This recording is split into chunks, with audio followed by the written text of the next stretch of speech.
बिस्मिल्लाहिर्रहमानिर्रहीम। अस्सलाम वालेकुम नाज़रीन, आप यूट्यूब चैनल देख रहे हैं। मैं इमरान खान हूँ। पाकिस्तान में भी एक से बढ़ के एक मजाक किया जाता है और कोई जितने बड़े ओहदे पर बैठता है वो उतना ही ज़्यादा कौम के साथ मजाक करता है। यानी जो पाकिस्तान में मिलिट्री जनरल ने किया, आर्मी चीफ्स ने, पाकिस्तान के वज़राए आज़म ने, पाकिस्तान के सदूर ने और पाकिस्तान के जो चीफ जस्टिस हैं उन्होंने जो पाकिस्तान के साथ किया उसका कोई और एग्जाम्पल नहीं मिलता। यानी जितना बड़ा आदमी उतना बड़ा मजाक। अभी जो है पाकिस्तान के चीफ जस्टिस याया आफरीदी, वैसे तो अब उनकी औकात कोई नहीं रही क्योंकि असल में तो इख्तियारात चले गए आईनी अदालत के पास। तो चीफ जस्टिस याया आफरीदी साहब ने एक कौमी कॉन्फ्रेंस बुला ली और वो भी जेल इस्लाहात के ऊपर। और इस कॉन्फ्रेंस में उन्होंने चारों सूबों के वज़राए आला को भी बुला लिया। खर्चा चेक करें आप कि एक कौमी कॉन्फ्रेंस हो रही है, उसके ऊपर बहुत बड़े पैमाने पर खर्चा किया जा रहा है। चारों सूबों के वज़राए आला को उसके अंदर मदऊ किया गया है, बहुत सारी ब्यूरोक्रेसी उसके अंदर आई और हुआ क्या, सिर्फ ज़ुबानी जमा खर्च। जेलों की हालत क्या है वो आप भी अच्छी तरह जानते हैं, मैं भी अच्छी तरह जानता हूँ और जो लोग जेलों में रहकर आए हैं वो तो बहुत अच्छी तरह जानते हैं। मैं क्योंकि जेल में गया था, मैंने जेल के अंदर कैदियों के हालात देखे हैं। आप यकीन करें कि वो कीड़े मकोड़ों की तरह उन्हें रखा जाता है। आम कैदियों की मैं बात कर रहा हूँ, जो लोग सियासी लोग हैं या जिनका असर रसूख है या जिनकी जान खतरे में है, उनके लिए थोड़ा बहुत कोई निकल आता है मार्जिन, या जो अशराफिया है उनके लिए तो जेल भी आसान बना दी जाती है। जैसा कि नवाज शरीफ की जेल थी, आपको याद होगा, जरदारी की जेल थी, वो तो जेल थी ही नहीं, जहाँ मर्जी वो आते जाते थे, जिससे मर्जी वो मिलते जुलते थे। बहुत सारे उनके दोस्त, उनके हमनवा उनके साथ मौजूद होते थे। नवाज शरीफ साहब को भी यही सहूलियात सारी मैसर थी और बहुत सारे लोगों को आज भी ऐसी सहूलियात मैसर है। आपको याद है ना कि शाहरुख जतोई ने कत्ल कर दिया था शाहजेब को कराची में, तो वो नौजवान को हर चीज़, हालांकि उसके पालतू मुर्गे तक उसके पास जेल में थे और वो बड़ी मौजें कर रहा था। बाद में जब ये चीज़ें सामने आई तो बड़ा रोला पड़ गया था। बहरहाल ये याया अफरीदी साहब की ख्वाहिश थी और उन्होंने कौमी कॉन्फ्रेंस बुलाई और कौमी कॉन्फ्रेंस से खिताब करते हुए याया अफरीदी ने क्या कहा, पहले वो आप सुने। उन्होंने कहा निज़ाम इंसाफ में कैदियों के हकूक़ को कलीदी हैसियत हासिल है। ये आपने जुमला याद रखना है, कैदियों के हकूक़, ये वो कह रहे हैं पाकिस्तान के चीफ जस्टिस। दूसरा उनका स्टेटमेंट, निज़ाम इंसाफ में बेहतरी महज फैसलों से नहीं आएगी बल्कि उन फैसलों पर मौसर अमल दरामद से आएगी। अब जरा आप ये देख लें कि चीफ जस्टिस ने मुंह उठा के ये दो स्टेटमेंट तो दे दिए। एक तो कैदियों के हकूक़ की बात कर दी, दूसरा ये कहा कि फैसलों पर अमल दरामद होना चाहिए। ये चीफ जस्टिस ऑफ पाकिस्तान कह रहा है। और हुआ क्या, पाकिस्तान का सबसे मकबूल और सबसे ताकतवर आदमी वो इमरान खान है, वो साबिक वजीर आज़म है। पाकिस्तान में इमरान खान से ज़्यादा लोग किसी को नहीं जानते। अगर आप पाकिस्तानियों से नाम पूछें किसी एक आदमी का तो ज़्यादा पाकिस्तानी इमरान खान को जानते हैं। उसके बाद नवाज शरीफ का नाम आ जाएगा, बेनज़ीर क्योंकि शहीद हो गई हैं। तो आसिम मुनीर को बहुत सारे पाकिस्तानी उनको पता भी नहीं होगा ये कौन आदमी है। ये बिल्कुल मैं आपको बता रहा हूँ ग्राउंड लेवल के ऊपर ऐसे ही है। और याया अफरीदी का तो बिल्कुल ही किसी को नहीं पता होगा। तो पाकिस्तान का जो सबसे ताकतवर मजबूत आदमी है और पाकिस्तान का जो सबसे मकबूल आदमी है, जिसको करोड़ों लोगों ने वोट डाला, जो साबिक वजीर आज़म है, उसको तो आप इंसाफ दे नहीं पा रहे। तो आप कैदियों के हकूक़ की बात कैसे कर सकते हैं? आम कैदी को उसका हक मिले ये तो बहुत दूर की बात है। इस वक्त तो जो हक है वो साबिक वजीर आज़म को बतौर कैदी उसका हक नहीं मिल रहा। 8 महीने से उसकी मुलाकातें नहीं हो रही। उसकी बहनें जाती हैं हर हफ्ते मिलने के लिए और आप जेल रिफॉर्म्स की बात कर रहे हैं। जेल का अमला उसका वकालतनामा साइन करवा कर नहीं दे रहा, आप जेल रिफॉर्म्स की बात करते हैं। जेल में उसकी बीवी चिल्लाती रही, खातून अव्वल साबिक, कि मेरी आंख में तकलीफ है और ये मजाक समझते रहे। और जब डॉक्टर आया तो फौरी तौर पे उसको अस्पताल में शिफ्ट किया। एक आंख उसकी बंद है, दूसरी का भी ट्रीटमेंट चल रहा है। एक साबिक वजीर आजम अपने बच्चों से बात नहीं कर पा रहा। वीडियो लिंक तो बहुत दूर की बात है, बच्चों के साथ वैसे ही बात नहीं कर पा रहा। तो ये सिर्फ इन्होंने कहानियां बनाई हुई है, कैदे तन्हाई के अंदर लोगों को रखा हुआ, वो केस भी अदालत में चल रहा है। तो चीफ जस्टिस ऑफ पाकिस्तान पहले अपने गिरेबान में झांकें कि हर आम कैदी को इंसाफ देने से पहले क्या वो पाकिस्तान के अंदर साबिक वजीर आजम को इंसाफ दे पाए। फिर एक के बाद एक झूठ बोलते हैं कि जनाब हमारे सूबे में बहुत अच्छा। सुहेल अफरीदी ने दावा किया कि जनाब खैबर पख्तूनख्वा में जेलों की हालत बहुत अच्छी है। आप पूछ लें पाकिस्तान तहरीक इंसाफ के जिन लोगों ने खैबर पख्तूनख्वा में जेलें काटी हैं निगरान दौरे हुकूमत के दौरान, वो आपको बताएंगे कितनी अच्छी है सूरत हाल। खैबर पख्तूनख्वा का कल्चर मुख्तलिफ है, थोड़ा सा माहौल और तरह का है, लेकिन जेलों की हालत कोई बेहतर नहीं है। ये कहानी आप सुना के लोगों को बहला नहीं सकते, बेवकूफ़ नहीं बना सकते। मरियम नवाज ने कह दिया जी मैंने बटन लगा दिया, ये कर दिया, कोई बटन नहीं है। जो लोग जेलों में उनसे आप पूछ लें, मैं जेल काट के आया हूं, कोई बटन नहीं, कोई सहूलत नहीं है। बच्चों के साथ क्या किस किस्म का सलूक किया जाता है, छोटे बच्चे जो जेल में चले जाते हैं, खवातीन के साथ क्या किया जाता है, कैदियों को किस तरीके से टॉर्चर किया जाता है। ये इस्लाहात रफ्ता रफ्ता जितनी हुई है उतनी हुई है। जेलों में तो गुंजाइश ही नहीं है कैदियों को रखने के लिए। एक एक बैरक में जहां पे 4 बंदों की जगह है वहां पे 40 बंदे भी बंद किए होते हैं इन्होंने। मैं जब जेल में था तो इस एक बात के ऊपर लड़ाई हो गई कैदियों में। ये मुझे आज वाकया याद आ गया कि वो बंदा जो एक छोटा सा वॉशरूम अंदर बना हुआ था ना सेल के अंदर, वो उसके अंदर नहाने की कोशिश कर रहा था तो उसका पानी उछल के बाहर आ गया, तो बाहर एक बंदा लेटा हुआ था, उसके ऊपर पानी गिर गया। वो जंग लगी वहां पे, अंदर ही मार मार के एक दूसरे को उन्होंने बुरा हाल कर दिया। पूरी जेल के अंदर रोला पड़ गया जनाब, सारे भाग के आए। बाद में बंदों को बाहर निकाल के टॉर्चर कर रहे हैं, सबको सुनवा रहे हैं कि देखो हम इन्हें मार रहे हैं, रात तक मारते रहे। ये मैं आपको लाहौर वाली जेल की बात बता रहा हूं। तो सुहेल अफरीदी साहब ने वहां पे जनाब मरियम नवाज ने अपने रोने धोने शुरू कर दिए कि जनाब जेल में मेरे साथ बहुत बुरा हुआ, मैं कैद तन्हाई में रही, मुझे किताबें भी नहीं मिलती थी, मुझे सब झूठ और फ्रॉड। मरियम नवाज की वीडियो मुझे नैब के ऑफिसर ने खुद दिखाई थी। जब मरियम नवाज वहां पे कैद थी तो नैब के ऑफिसर ने मुझे खुद वीडियो दिखाई मरियम नवाज की, जिसमें मरियम नवाज टेलीफोन इस्तेमाल कर रही थी वहां पे कैदी के तौर पे। जेल में तो सिग्नल नहीं आते, ये जब नैब के पास थी वहां पे कैद में। पूरी लाइब्रेरी बनी हुई थी किताबों की, टीवी लगा हुआ था, बेहतरीन माहौल था, हर चीज में असर थी। ऐसा बेड लगा हुआ था और कमरा जो था वो पूरा का पूरा इस तरह था जैसे कोई बेडरूम होता है। और वहां पे मरियम नवाज उनको धमकियां लगा रही थी।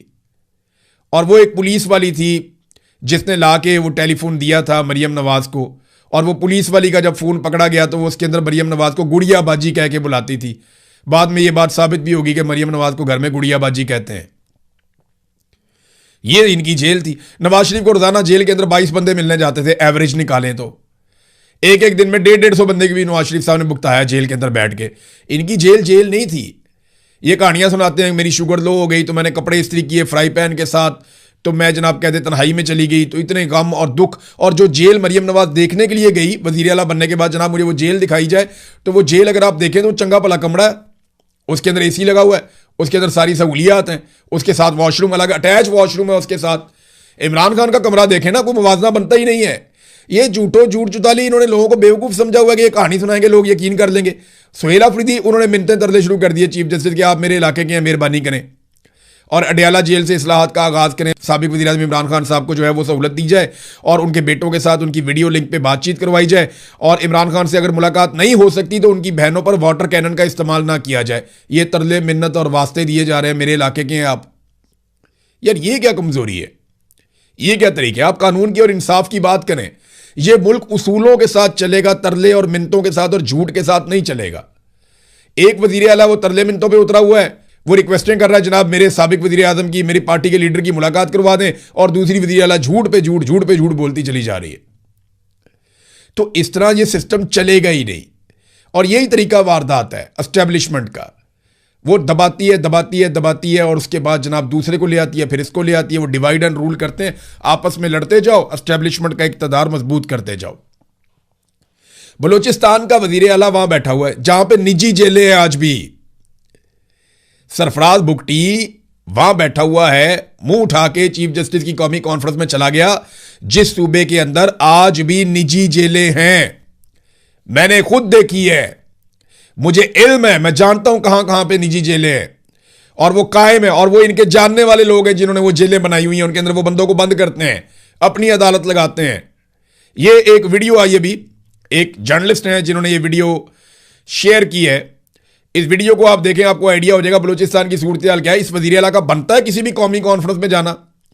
ये इंतहाई तशवीशनाक इतला है। शाहिद हुसैन एक जर्नलिस्ट हैं, उन्होंने ये रिपोर्ट दी है कि वद के करीब कोयटा कराची कौमी शाहराह, ये जो कोयटा से कराची को मिलाने वाली कौमी शाहराह है ना, वहां पे नामालूम मुसल्ला अफराद खड़े हुए हैं और उनकी मौजूदगी में भारी मशीनरी लाई गई है।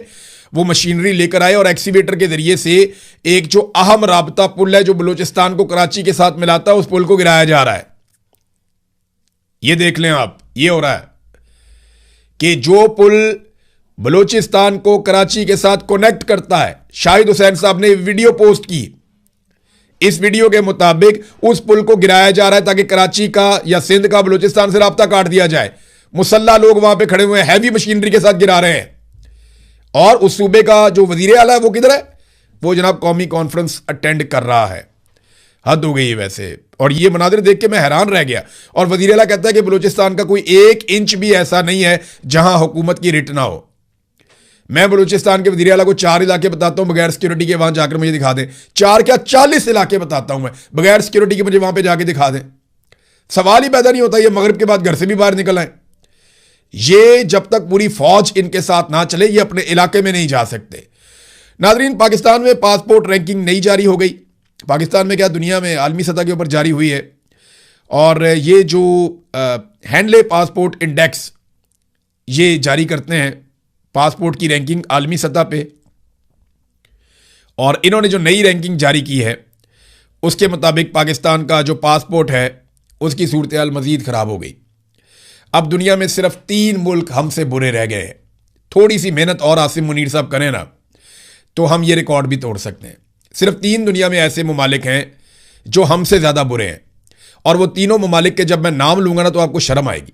उनमें एक इराक है जहां तबाही और बर्बादी की एक दास्तान है, यानी वो इराक जिसको 2 दहाइयों तक बदतरीन जंग के अंदर मुसल्लत किया गया, जिसके ऊपर बम मार मार के तबाह किया गया, जहां पे कत्लो गारतगिरी का एक बाजार गर्म है, मिलियन के करीब वहां पे लोग मारे गए हैं। वो इराक हमसे बुरा है, एक मुल्क। दूसरा अफगानिस्तान जहां 20 साल तक जंग हुई है, तालिबान की हुकूमत है। और तीसरा पासपोर्ट वो जनाब शाम का है जहां पे खाना जंगी लगी हुई है और जंग पे जंग वहां पिछले कई सालों से चल रही है। ये 3 मुल्क सिर्फ हमसे बुरे हैं। उसके बाद हम पूरी दुनिया से बुरे हैं पासपोर्ट की रैंकिंग में। पाकिस्तान पूरी दुनिया में 4थे नंबर पे आ गया बुरे पासपोर्ट की लिस्ट के अंदर। बेहतर पासपोर्ट नहीं, बदतरीन पासपोर्ट की जो लिस्ट है उसमें पाकिस्तान दुनिया में 4थे नंबर पे आ गया। पाकिस्तान से बेहतर पता कौन से मुल्क हैं? यमन, ईरान, जंग लगी हुई है। इसराइल हमसे बेहतर है। इंडिया हमसे बहुत बेहतर है। बांग्लादेश वो भी हमसे बहुत बेहतर है। ये एक सूडान के अंदर खाना जंगी चल रही है, बहुत लड़ाई चल रही है, वो भी हमसे, उसका पासपोर्ट हमसे बेहतर है। कांगो, इसका पासपोर्ट हमसे बेहतर है। भूटान, नेपाल, सोमालिया, नाइजेरिया, ये वो सारे ममालिक हैं। कीनिया, इनके पासपोर्ट हमसे बहुत बेहतर है। चाड, माली, इंडिया, जिम्बाब्वे, युगांडा, घाना, इन सब के पासपोर्ट पाकिस्तान से बहुत बेहतर है। आप अंदाजा करें कि ये पाकिस्तान के साथ पाकिस्तान के मौजूदा हुक्मरानों ने किया है और इसको पाकिस्तान भुगत रहा है। और हर पाकिस्तानी भुगत रहा है जिसके पास ये पासपोर्ट है, क्योंकि जब आपके पासपोर्ट की वैल्यू नहीं होती तो पूरी दुनिया में आपको वो वैल्यू नहीं मिलती। कहानी हर चौथे दिन ये सुनाते हैं कि जनाब हम जैसे ही फलाने एयरपोर्ट पे उतरे, हमने अपना पासपोर्ट निकालकर इमिग्रेशन ऑफिसर को दिया। पासपोर्ट पकड़ते ही उसके हाथ कांपना शुरू हो गए, उसकी आंखों में आंसू आ गए। वो बाहर निकला और उसने हमारे पैरों को हाथ लगाया और उसके बाद वहां पे बैठकर उसने हमें कहा कि जनाब आप कितने अजीम मुल्क से आए हैं, मैं आपके पासपोर्ट को चूमना चाहता हूं, मैं आपके पासपोर्ट की फोटो बना के अपने सीने के साथ लगाना चाहता हूं। आप कितने अजीम हैं, आपका पासपोर्ट कितना अजीम है। 4थे नंबर पे आ जाए। ये आपने किया पाकिस्तान के साथ, और ये अब से नहीं कर रहे, ये 70 सालों से पाकिस्तान के साथ यही कर रहे हैं। ये पासपोर्ट की रैंकिंग बेहतर हो सकती है, पता कैसे? आप पाकिस्तान में दूसरा पासपोर्ट ही बंद कर दें, इनसे डिप्लोमेटिक पासपोर्ट वापस ले लें, ऑफिशियल पासपोर्ट वापस ले लें, ब्लू पासपोर्ट वापस ले लें। आप हुक्मरानों का, उनके बच्चों का और पाकिस्तानियों का पासपोर्ट एक जैसा कर दें। मैं आपको गारंटी करता हूं चंद सालों के अंदर हमारी रैंकिंग बेहतर होना शुरू हो जाएगी। मैं आपको फिर कह रहा हूं, जो आदमी जितने दिन नौकरी करे ना, जब तक वो बड़े अहम ओहदे के ऊपर मौजूद है और उसको जरूरत है ट्रैवल करने की, उस टन्योर के लिए उसको मखसूस पासपोर्ट सिर्फ दिया जाए बस। वजीर आजम है या सदर है या कोई काबीना का मेंबर है जिसको ट्रैवल करना है, वजीर खारजा है, बस यहां तक काफी है ना।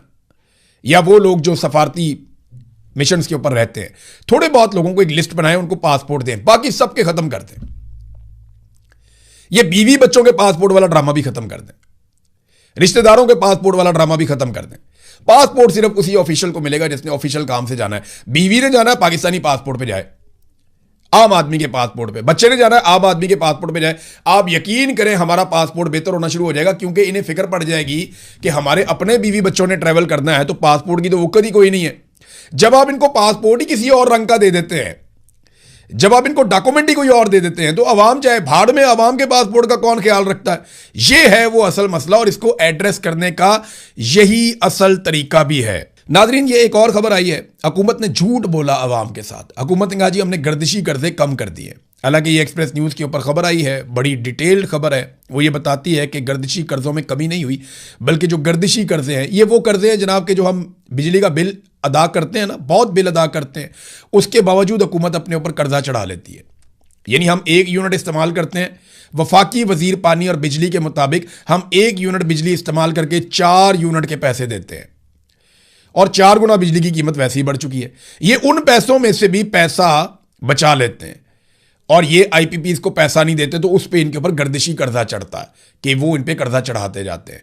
तो वो कर्जा ये कह रहे थे जनाब हमने कम किया है कि 23% हमने कमी कर दी है, लेकिन जो इब्तदाई 10 महीने का नतीजा सामने आया 2025-26 का, उसके मुताबिक कमी नहीं हुई बल्कि कई गुना उसके अंदर इजाफा हो गया है।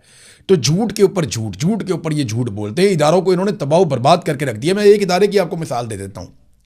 ये मैं डाटा देख रहा था और सरकारी है, ये ऐसा नहीं है कि ये डाटा जो है मैंने खुद बना दिया यहाँ इंग्लैंड में बैठ के, या वहाँ पाकिस्तान में मेरे किसी दोस्त ने बनाकर मुझे भेज दिया। सरकारी डाटा है। सरकारी डाटा क्या कह रहा है कि Pakistan agricultural storage and services corporation, POCSO का एक इदारा है पाकिस्तान में, ये करता कि एग्रीकल्चर से मुतालिक स्टोरेज का काम करता है। यानी जो आपने गंदम की खरीदारी की, बाकी चीज़ें जो आप करते हैं वो आप स्टोरेज वगैरह करते हैं। तो ये तारीखी खसारे में चला गया। कैसे, क्यों, मैं बताता हूं आपको। लेकिन क्या ये हमेशा से खसारे में था? पहले ये देख लें, 2020-21 में जब इमरान खान साहब की हुकूमत थी तो पास्को के पास मुनाफा था, और मुनाफा कितना था? ये था जनाब 3.942, लगभग 4 अरब रुपए के मुनाफे में था ये इदारा। पास्को का इदारा इमरान खान साहब के दौर में 4 अरब रुपए मुनाफे के साथ आगे बढ़ रहा था, जबकि 2025 तक ये इदारा 20 अरब रुपए से ज्यादा के खसारे में चला गया और अब भी लगातार खसारे में जा रहा है। ये है नाजरीन पाकिस्तान के एक एक इदारे की सूरत हाल जो इन्होंने पाकिस्तान के साथ कर दिया है। और किया पता क्यों है? सबकी तवज्जो इस बात पे कि इमरान खान को दबा दो, इमरान खान को तुन दो, आईनी तरमीमें ले आओ, एक्सटेंशन ले लो, इस्तिस्ना ले लो। इसके अलावा किसी और चीज़ की तरफ पाकिस्तानियों की तवज्जो ही नहीं है। मिलिट्री एस्टेब्लिशमेंट ने कब्जा किया हुआ है, हर आदमी उन्हीं की तरफ देख रहा है, कोई अपना काम नहीं कर रहा। जितने सरकारी मुलाजमीन है उनको स्टेबिलिटी कोई नहीं है, उनको पता ही कोई नहीं हुकूमत आज है कल नहीं है, परसों क्या होगा। वो सारे भी चाकरी करने पे लगे हुए कि यार नौकरी करो, टाइम लगाओ तो निकलो इत्थों। हर बंदा इस तरीके से पाकिस्तान में अपना टाइम गुजार रहा है। हैरान कुन सूरत हाल एक और आप देखें कि इमरान खान को दीवार से लगाने की मैं आपको एग्जाम्पल और दे रहा हूं। तोशाखाना 2 केस में इमरान खान साहब का जो केस है वो चला गया था, जस्टिस खादम हुसैन सोमरू साहब का एक बेंच बना था, वहां चला गया था। फिर अचानक जनाब वो जज की रजामंदी के बगैर वो बेंच ही तब्दील कर दिया गया, और ये पिछले साल की बात है। अब वो केस ही नहीं लग रहा, केस लग ही नहीं रहा। वो जनाब करते करते करते अब पता चला कि chief justice Islamabad high court ने वो केस लगाया ही नहीं, और आज 3.5 माह के बाद भी ऐसा नहीं हो सका। और अब मालूम पड़ा है कि वो तो केस ही जस्टिस खादम हुसैन सोमरू के बेंच से वापस ले लिया गया था। यानी लोग ये समझ रहे हैं कि वो बेंच दोबारा से समाअत नहीं कर रहा, तो पता चला जनाब चीफ जस्टिस साहब ने वो बेंच ही फारिग कर दिया जज से पूछे बगैर। और चीफ जस्टिस कौन है? वही जिनको 15 नंबर से उठा के पंजाब से लाकर इस्लामाबाद हाई कोर्ट का चीफ जस्टिस लगाया गया एक आईनी तरमीम के जरिए से। तो जब आप इस तरह चीफ जस्टिस लेकर आएंगे तो वो इसी तरह के काम डालेंगे, जैसे हुक्मरान लाएंगे वो उसी तरह के काम डालेंगे। मिसाल के तौर पे आप इंडिया और पंजाब के जो वजीर आला है दोनों का आप मुवाजना कर लें। एक पंजाब इंडिया में है ना, एक यहाँ पंजाब पाकिस्तान में है। इंडियन पंजाब में आपकी जो गंदम है वो 70 मन के करीब हो जाती है 1 एकड़ में। पंजाब में आप 40 मन पे नहीं पहुँच पा रहे 1 एकड़ में। पॉलिसी का फ़र्क है ना। इंडिया जो है वहाँ पे वो मुफ्त बिजली दे रहे हैं अपने लोगों को। मिसाल के तौर पे भारतीय पंजाब के वज़ीर आला ने 11 अरब रुपए से एक थर्मल पावर प्लांट बनाया और अपने सूबे के 80% घरों को मुफ्त बिजली फराहम करने का मंसूबा बनाया। उसने ये कर दिया। मरियम नवाज ने उन्हीं 11 अरब से एक जहाज़ ले लिया, और ताकि वो जहाज़ के ज़रिए से ट्रैवल करें। और इसकी सहेली ने वहाँ टिल्लेबों के साथ कह दिया, लिया है भाई, जो उखाड़ना है उखाड़ लो, लिया हमने जहाज़। यानी वो इंडियन पंजाब के अंदर वहाँ भी सियासतदान ही है ना वज़ीर आला। वो वज़ीर आला बनता है वो पैसे से बिजली बनाता है और कौम को मुफ्त बिजली देता है। और यहां पे जो मुफ्तखोर वजीर आला है, जो मैंडेट के बगैर आई हुई है, टिकटॉकरों का एक झुरमट है जो इकट्ठा करके बना दिया वहां पे, किसी को पसंद था उसने लाके बना दिया, बैठा दिया, बैठाओ यार इनकी शक्लें ठीक है, टिकटॉक बनाएंगे ये बैठ के, यहां पे रौनक लगी रहेगी। इन नकम्मों को, नलायकों को लाके यहां पे बैठा दिया और इन्होंने जहाज ले लिया अय्याशी वाला, मौजें करने वाला, मुफ्तखोरी लगी हुई है। और ढीले मुंह के साथ खड़े होकर वहां पे बड़ी रौनक के साथ कह रहे हैं जनाब लिया है, जो उखाड़ना है उखाड़ लो। ये तो नाजरीन पाकिस्तान के अंदर इस वक्त स्टेट ऑफ अफेयर्स है। और ये इसके पीछे एक बात आप ज़हन में रखिएगा, जब भी कभी मैं सियासतदानों पे तनकीद करता हूं तो सियासतदान बेचारे ज़रूर हैं, सारे के सारे। नवाज शरीफ भी बेचारा है, मरियम नवाज भी बेचारा, ये सारों के बाद ऑप्शन ही कोई नहीं छोड़ा मिलिट्री एस्टेब्लिशमेंट ने। उन्होंने जूते दिए, उन्होंने कहा या तो जूते पॉलिश करो या जूते खाओ, दोनों में से कोई एक आपने ऑप्शन लेनी है, तीसरी कोई इज्जतदार ऑप्शन है ही नहीं। तो ये अब कमज़ोर लोग थे, इन्होंने जूते पॉलिश करना शुरू कर दिए, इनके अंदर हिम्मत नहीं थी। इमरान खान ताकतवर आदमी है, वो मार खा रहा है और वो मुकाबला कर रहा है, उसके अंदर हिम्मत है, अल्लाह ताला ने उसको हौसला दिया हुआ है। तो अब अगर ये सारे मिलकर मिलिट्री एस्टेब्लिशमेंट को काबू करें तो भी मैं कहता हूं कि घाटे का सौदा नहीं है, लेकिन ये करेंगे नहीं, मुझे बहुत मुश्किल लगता है। देखिए ना, पाकिस्तान के अंदर इन्वायरमेंट का इतना बेड़ा गर्क हुआ है कि पाकिस्तान में सांस लेना दो भर हो जाता है जैसे ही सर्दी आती है। लाहौर के अंदर जो शहरी वहां पे स्मोक के दिनों में रहता है, उसकी जिंदगी के दिन कम हो जाते हैं। ये इंटरनेशनल रिसर्च है, मेडिकल रिसर्च है। तो पाकिस्तान के अंदर माहौलियाती आलूदगी का क्या लेवल है ये बताने की ज़रूरत नहीं है, पूरा पाकिस्तान जानता है, हर आदमी को पता है। गर्मी की शिद्दत कितनी बढ़ती चली जा रही है, मौसमियाती तब्दीली आ रही है बहुत बड़े पैमाने पर, बारिशें, सैलाब बढ़ते चले जा रहे हैं और ग्लेशियर तेज़ी से पिघल रहा है, ये पाकिस्तान में हो रहा है। तो इन्होंने ना पेट्रोल के ऊपर एक लेवी लगाई हुई है जिसको कहते हैं क्लाइमेट सपोर्ट लेवी, इसको बढ़ा दिया गया। अब मजमूई तौर पर पेट्रोल और डीजल के ऊपर यह लेवी 10 रुपए हो गई है, यानी जो नया माली साल आ रहा है उसमें 1727 अरब रुपए इकट्ठे करेंगे वो लेवी की मद में, ये वाली लेवी की मद में। तो क्या ये पैसा क्लाइमेट चेंज के मामलात के ऊपर लगेगा? क्या इस पैसे को दरख्त लगाने के लिए, अच्छे कवानीन को नाफिज करने के लिए, क्लाइमेट को बेहतर करने के लिए, इन्फोर्समेंट के लिए क्या ये पैसा इस्तेमाल किया जाएगा? सवाल ही पैदा नहीं होता। ये इस पैसे को फिर अपने अल्ले तल्लों में खर्च कर देंगे। दरख्तों की कटाई अंधाधुंध हो रही है तरक्याती मंसूबों के नाम के ऊपर। हर जगह पे रेजिडेंशियल सोसाइटियां बनाकर इन्होंने दरख्तों को और नबातात को बिल्कुल ख़त्म कर दिया है। शहरों के इर्द गिर्द अजीबो गरीब मशरूम ग्रोथ हो गई है। फैक्ट्रियों की जो धुएं पे धुआं छोड़ रही हैं, कोई कानून नहीं है, कोई इन्फोर्समेंट नहीं है, कोई तरीक़ाकार नहीं है पोल्यूशन को रोकने का, और हमारा माहौल तबाह होता चला जा रहा है। बस ये पैसा इकट्ठा कर रहे हैं माहौल के नाम के ऊपर भी। बाकी बातें करते हैं अगले वीलॉग में। अब तक के लिए इतने, अपना ख्याल रखिएगा, अपने चैनल का भी। अल्लाह हाफ़िज़।